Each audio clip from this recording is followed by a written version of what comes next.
I'm David Mason, the Director of Public Health for the town of Sandwich, and we're doing our COVID update, and we're here with Chief Burke also, and he will start us on a report out from Joanne Gake's numbers for the week and where we're at with cases. All right, thank you, Dave. This is update 17-2W, just for... Oh, my apologies. Yes, thank you got for your that. back, don't worry. So looking at case numbers, 58, so we are up. I'm going to say we're not totally shocked with that coming off of February vacation. Hospitalizations ticked up a little bit to 15. Only 3 in the ICU, 15 total between Cape Cod and Falmouth. We remained in the yellow designation, which is good. And overall, the positivity rate went up, but that corresponds to the increase in cases. We're at 4%. We were at a high of close to 10% at one point. So, a little bump here, but hopefully we can recover and trend back in the right direction.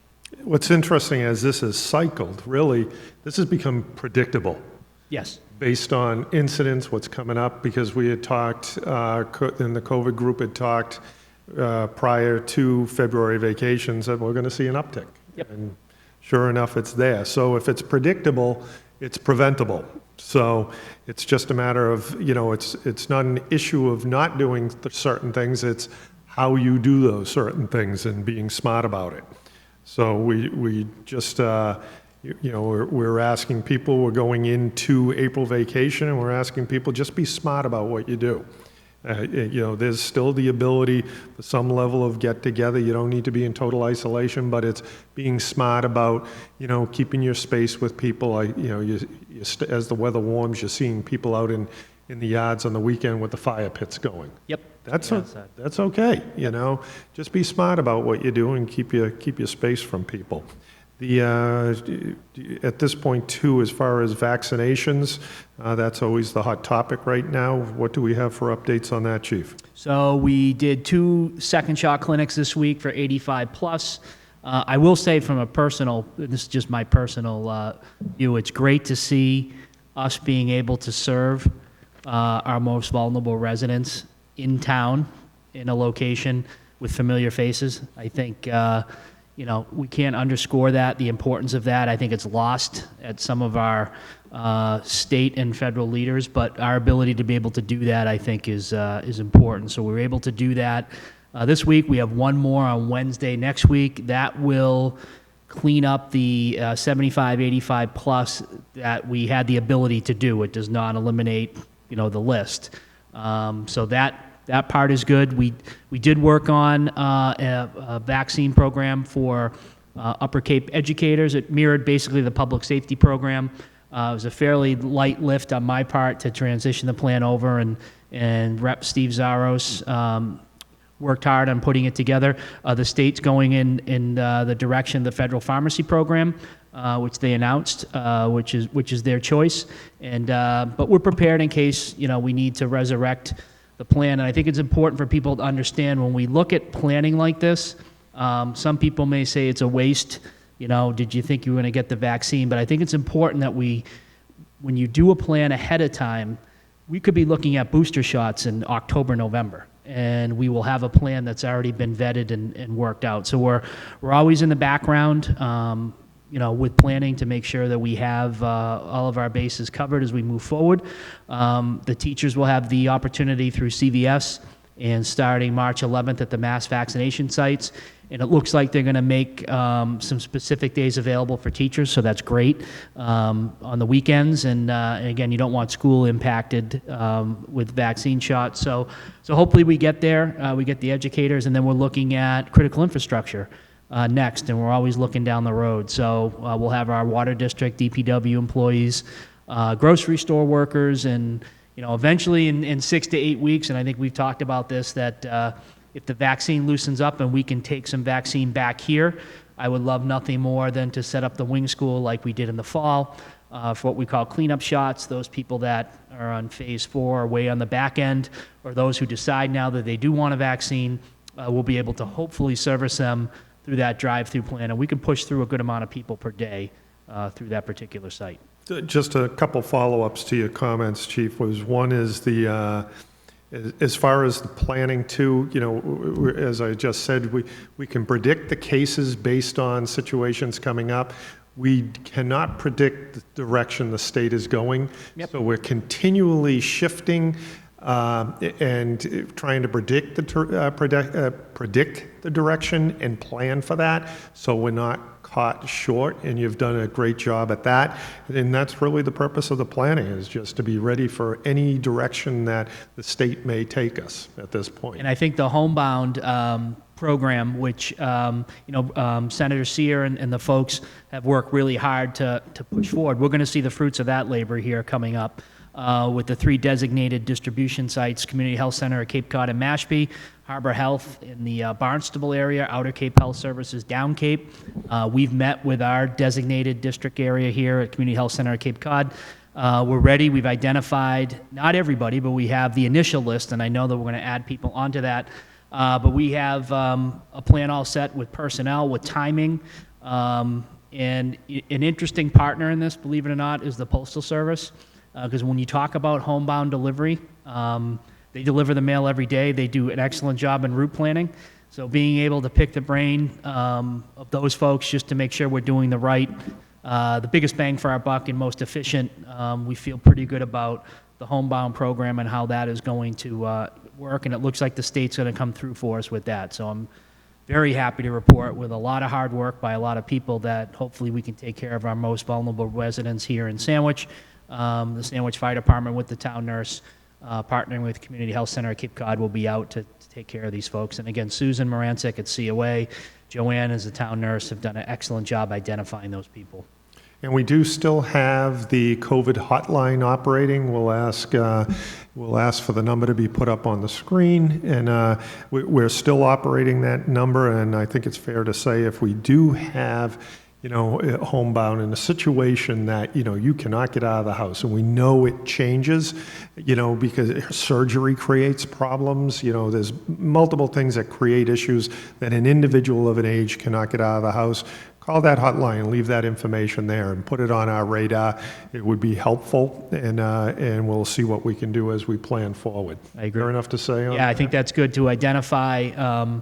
There are some people that don't. The traditional route to get on a list like that is COA services, Meals on Wheels, et cetera. Well, some people do not utilize those services, but they still fit the criteria that we're looking at for homebound. So I think having the hotline still operational, if somebody fits that criteria, Dave, your point is well taken on circumstances can change on a dime. And I am going to mention this, and I mentioned it in the springtime. There was a period of time we were looking at cardiac arrests. We're on an increase. And we flipped over to strokes and CVAs, which was in the fall. I'm telling you now, the amount of falls that we are seeing, there's 2 more this morning that we've had. Part of that is independent living for so long, being isolated. Part of it is the age. Part of it is a potential symptom of COVID that we have seen. So that has been a significant issue. So again, you could fall and break a hip and be bedridden just like that, and you would fall under the criteria here of homebound vaccine delivery that we are talking about. So I asked the residents, utilize the hotline. Even if you have any questions, that's what they are there for.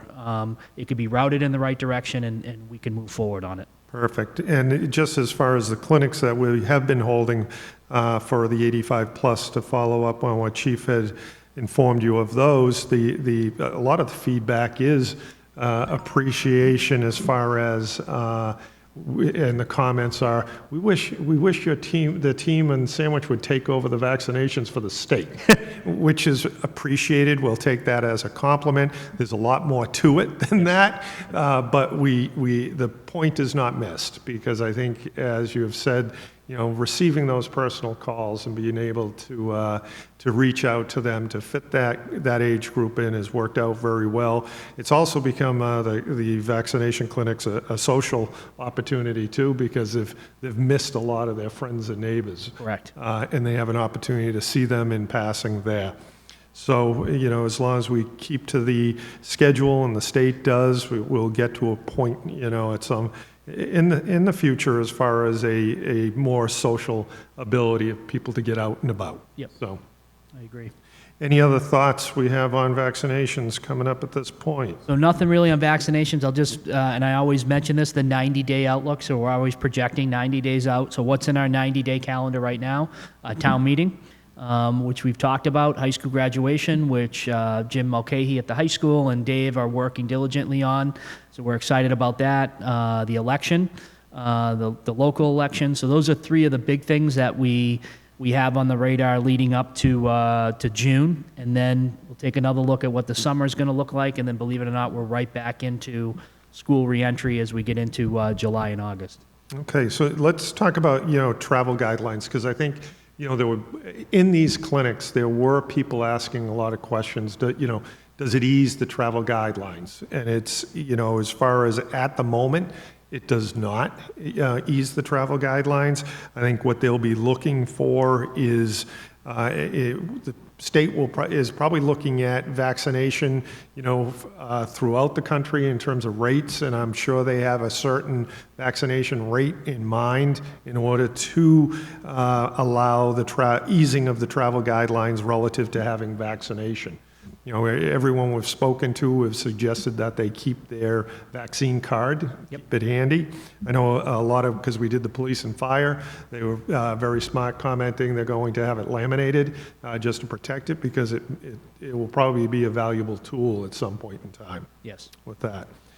At this point, though, too, you're only, as far as travel goes, your low-risk states are Hawaii and Puerto Rico at this point, so the travel guidelines do not adhere to those. And then just keep in mind, and this is as we come to April vacation. We have a lot of families traveling with school-age children, and again, that's fine. Just follow the guidelines, because for the sake of the school nurses, give them a break. They're chasing down cases, and as far as if you travel, just let them know that you've traveled, and just follow the guidelines so it doesn't create a problem that they're spending their time, an effort chasing down individuals to meet the travel guidelines, when at the same time they're dealing with children in the school and cases in the school, and making sure they're keeping things at the school clean. So, I'll just throw a shot over the bow. There is a fine out there for not adherence to the travel guidelines, but at the same time, do the school nurses a favor, just communicate with them. It's not difficult to do, and help them out also. And then the only other thing is the state will be easing the limitations with regards to occupancy, restaurant occupancies, events, and type of operations that have now been closed or limited. On March 22nd, they will have a little more opening of the state at that point, as long as the state's continuing in a positive direction at this point. Dave, one other thing I'll mention is testing. We had a discussion before we went on air here that testing seems to have fallen by the wayside. I don't think that's the reality of it, but I think that obviously the priority is vaccines. We were lucky enough to obtain some excess rapid antigen test kits from Sean O'Brien at the county that we have put to use. We tested every town employee again. We went building to building with our mobile unit on Monday. We did an open clinic at the high school for educators on Monday. Tuesday, the 9th of March, we'll be at Forestdale School in the morning, Oak Ridge in the afternoon, for staff only, for free rapid testing. And we're going to continue that program at least through April. We have the test kits. We know how to utilize them. We have the staff to do it. And we're going to be pretty aggressive in offering the testing for not only our educators in the Sandwich District here, but our municipal employees. And we do help out other communities, public safety-wise, when they have a need for testing. So we've done close to 10,000 tests since this all started, and that's a combination of nasal PCR antigen and antibody testing. So you will see our mobile truck out and about. You'll see that for the next month or so as we continue to aggressively test our employees to make sure we're ahead of the curve here. And as you've said, it's kind of testing's gotten lost in the discussion and search for vaccines, and it's still a critical component. And what do you think? I mean, I'm thinking for almost the next year probably. Yeah, I think our projection was till January. So we're going to maintain stock of test capabilities, at least for municipal and school employees, through December 31st of this year, and then we'll see where it goes. I think, the testing's going to pivot to antibody testing coming up, because people are going to want to know, is this vaccine really working? And we have those test capabilities right now on a limited basis.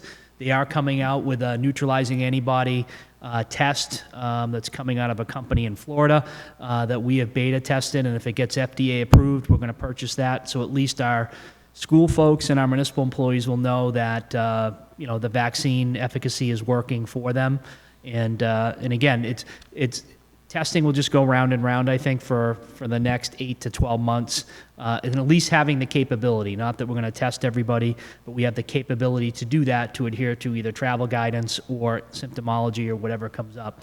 We will be prepared to do that and carry that mission through at least for the rest of the year. So in closing, let's reiterate too, because we have 4 Cs operating now between County Health and Cape Cod Healthcare. Yep. As far as, so I know today at noon, Yep. County Healthcare, the county is opening up slots at this point. So, I mean, that's an online or the 211 number. So they can dial 211 at that point to obtain a slot for what's available.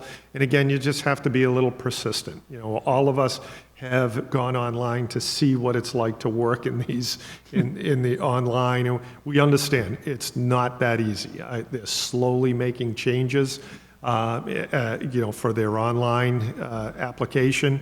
But just have some patience with it. And again, the 211 number is available there also.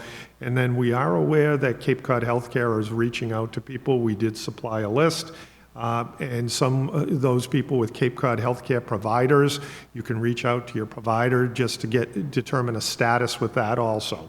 We are aware of people getting in through the Cape Cod Healthcare, through their providers, obtaining an appointment, being down at 4 Cs. So as far as the operation and down there, any thoughts on that, Chief? No, that'll be in the gymnasium. So that is an indoor clinic. So that'll be operating. We have CVS that's operational, Walgreens, the mass vaccination site, like I said, for Gillette. I did read Fenway Park is going to switch over to the Heinz Convention Center. Yep. Baseball coming up. So again, these mass vac sites, it's easy for me to say because I've been vaccinated, but try to be persistent. It should not be this difficult. I concur. It should be much easier than it is. I was able to get my father-in-law and his wife signed up, but it's a process. And then we talked about this I think it was the last one, where you go through the whole registration and they want a photo of your insurance card, right? So being prepared, and when they push out something regarding the vaccine registration, those are a couple of bullet points that should be noted before you actually get in there. Right. You're prepared, and there's nothing more frustrating than getting 3/4 of the way through, and now you have to figure out how to upload your insurance card, which they're going to ask for on arrival anyway. So, it's not lost on us, the frustration that people are finding, and we're trying our best to, whether it's through Sue's people at Council on Aging, helping people sign up, driving people to clinics that need it, manning the hotlines with the library folks. We're really throwing everything we have at this, and we will keep doing it until we are satisfied that everybody's had the opportunity to be vaccinated. And again, you can call that COVID vaccine hotline number if you're looking for any form of assistance. We'll get your name and we'll get you going in the right direction. And again, if you're in a homebound situation or know someone that is, just give that line a call and leave your name and number, and we'll be in touch with you on that. Excellent. All right, so I think we'll close with that. Again, as always, be safe, be courteous out there, and we'll see you next week. Thank you. Thank you.